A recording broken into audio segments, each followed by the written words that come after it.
नमस्कार. मी इथे रक्ती घेतलेली आहे. त्यातला थोडासा तुकडा कापून घेते, बाजूला ठेवते आणि बाकी उरलेला इथे गरम पाणी घेतलेलं आहे, त्यात मीठ घालते आणि पाणी उकळल्यावर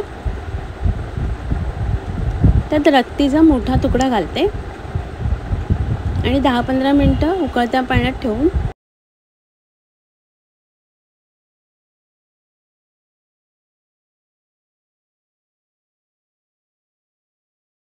थोड्या वेळाने काढून घेते.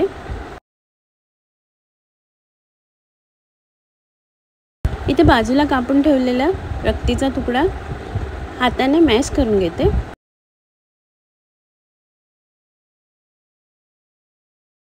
अशा प्रकारे मॅश करून घेतलेले.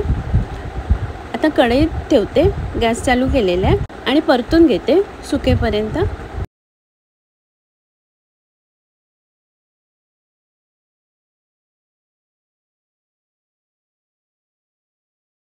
रक्ती सुकलेली आहे, आता काढून घेते. कढईत तेल घेतलेले आहे, त्यात एक तमालपत्र, बारीक चिरलेला आलं, लसूण, हिरवी मिरची घालून परतून घेते. आलं लसूण परतून झाल्यावर एक मोठा कांदा परतून घेते, बारीक चिरलेला. कांदा नरम झाल्यावर टोमॅटो घालते. टोमॅटो शिजलेला आहे, थोडंसं पाणी घालते आणि मसाले घालते. त्यात लाल मिरची पावडर आणि हळद घालते. मिक्स करून घेते आणि झाकण लावून शिजायला ठेवते. मसाला शिजलेला आहे. परतून घेतलेली रक्ती घालते, थोडंसं पाणी घालते. चवीप्रमाणे मीठ घालून थोडीशी कोथिंबीर घालते आणि मिक्स करून घेते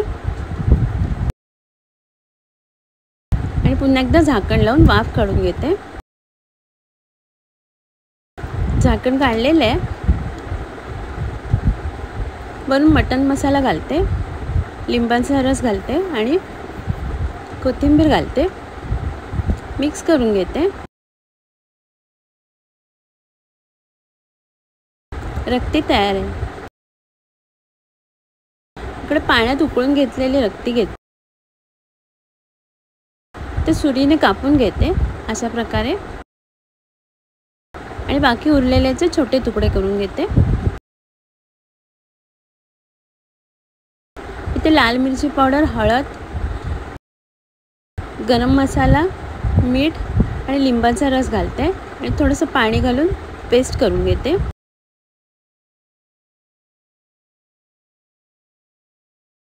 तळ्यासाठी रक्तीचे 4 तुकडे करून घेतलेले, त्यांना मसाले लावून घेते.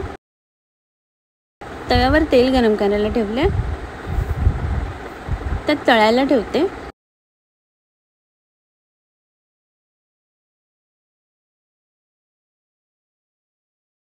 अशा प्रकारे 2-3 वेळा परतून रक्ती फ्राय करून घेते.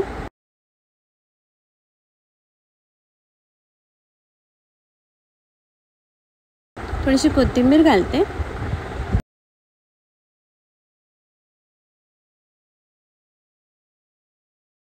रक्ती फ्राय तयार आहे. आता मी काढून घेते. इथे सोलकढी बनवण्यासाठी ओलं खोबरं घेतलेलं आहे, एक लसणीची पाकळी आणि एक हिरवी मिरची, थोडीशी कोथिंबीर घालते आणि मिक्सरमधनं पाणी घालून पेस्ट करून त्याचं दूध काढून घेते. अशा प्रकारे त्यात कोकम आगळ घालते. मिक्स करून घेते. चवीप्रमाणे मीठ घालते. वरून कोथिंबीर घालते. सोलकढी तयार आहे. इथे कढईत तेल घेतलेले आहे, त्यात एक तमालपत्र, बारीक चिरलेलं आलं, लसूण आणि हिरवी मिरची परतून घेते. आलं लसूण हिरवी मिरची परतून झाल्यावर एक टोमॅटो परतून घेते आणि झाकण लावून टोमॅटो शिजायला ठेवते. टोमॅटो शिजलेला आहे. थोडीशी कोथिंबीर घालते.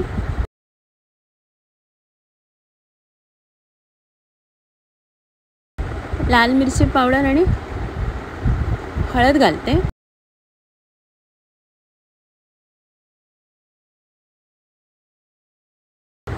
थोडंसं पाणी घालून मसाला मिक्स करून घेते.